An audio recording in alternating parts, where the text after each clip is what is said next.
Good stuff right here. So, anger. Why do I get angry? Anger is often a reaction to hurt pride. When people are confronted, rejected, ignored, or don't get their own way, anger is a common reaction. Anger is often a reaction to feelings of jealousy towards someone's success, towards someone and what they have and what they've accomplished. And I'm pretty sure we can all attest to that. So with these basic things that we've got to lay down as to what causes anger, I think we can ask the question of when is anger appropriate? I mean, that is a good question. Like, when is it appropriate? Well, this book takes us back to the story from John 2:15 to 16, wherein Jesus drove out the sheep and cattle, scattered the money changers' coins all over the floor, and turned over their tables. Then going over to the people who sold doves, he told them, "Get these things out of here. Stop turning my Father's house into a marketplace." So with that question, when is anger appropriate? Anger over sin is not only appropriate, but necessary.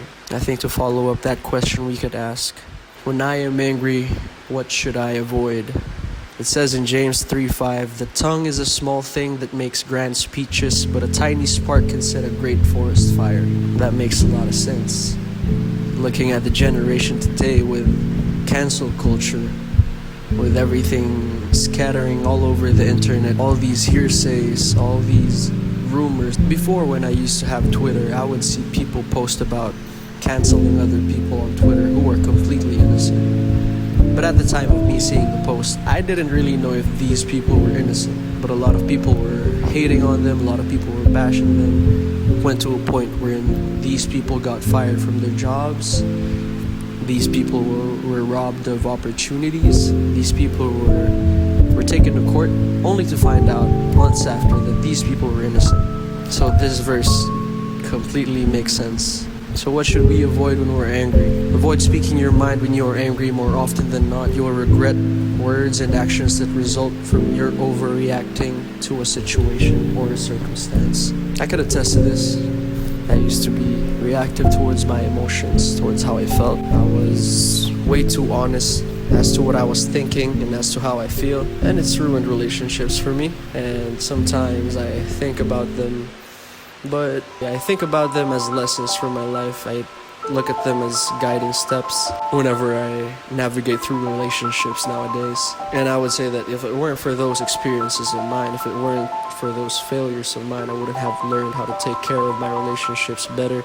I wouldn't have learned how to communicate better with people. Everybody gets angry at times. What should I do when I get angry? Ephesians 4:26 to 27 says, "Don't sin by letting anger control you. Don't let the sun go down while you are still angry, for anger gives a foothold to the devil." And that is very true as well. Like this, I mean, we can all say that the Bible holds plenty of truth. This one being a very accurate one, because anger honestly can cascade to a whole lot of things. It's just a single sin, but if you keep entertaining it, if you keep feeding it, if you keep allowing it to take over your life, it's gonna multiply and it's gonna bear fruit of what it is. For example, it's just anger. You got mad at someone, but then you're so mad at this person that you wanted to gossip about this person, so now you're gossiping. And it's another sin. Now that you're gossiping, people are fueling that rage within you, validating you as to how you feel towards this person. And now you're talking to other people who are on the side of this person, lying to them about what really happened, lying to them as to why you were mad, overinflating the situation as to how things happened when that's not how they really happened.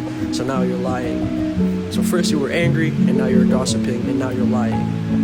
Next thing you know is just, long story short, maybe fast forward to when you've completely pent yourself up with all this anger, it'll eventually turn into violence, which is way worse than just anger now. For anger gives a foothold to the devil. What should I do when I get angry?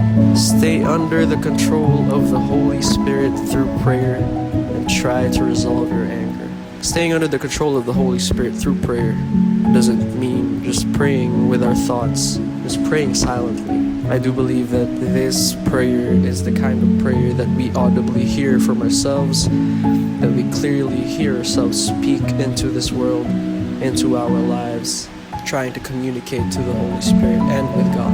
Because, now looking back at it, the past few times recently that I have felt stressed, that I have felt frustrated, that I have felt mad, I only found myself just speaking to God. Say at work, recently I had to run a solo morning shift, and deliveries were coming in, customers were coming in, so everything was happening left and right. I had to fix the supplies because then the store was way too crowded if I didn't. I had to take the customer's order because if I didn't, they'd get mad, they'd leave, we'd lose sales.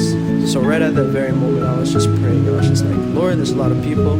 Help me not keep these people waiting. Lord, there's a lot of supplies coming in. There's a lot of deliveries coming in. I hope I get to fix them because it's way too messy in here. It's hard to move around. 15-20 minutes, I cleared all the customers. I cleared up the store and fixed up all the deliveries and supplies and stocks.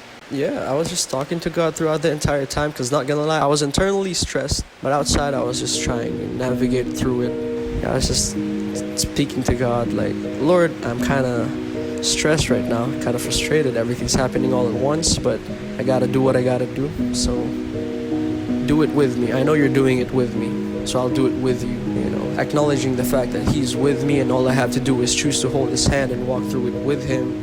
Gave me all the peace I needed at the moment to really tone everything down, hold it all down, staying under the control of the Holy Spirit through prayer, not just silent prayer, but audible prayer, like clear prayer. So, man, these people have got to start sponsoring me, bro.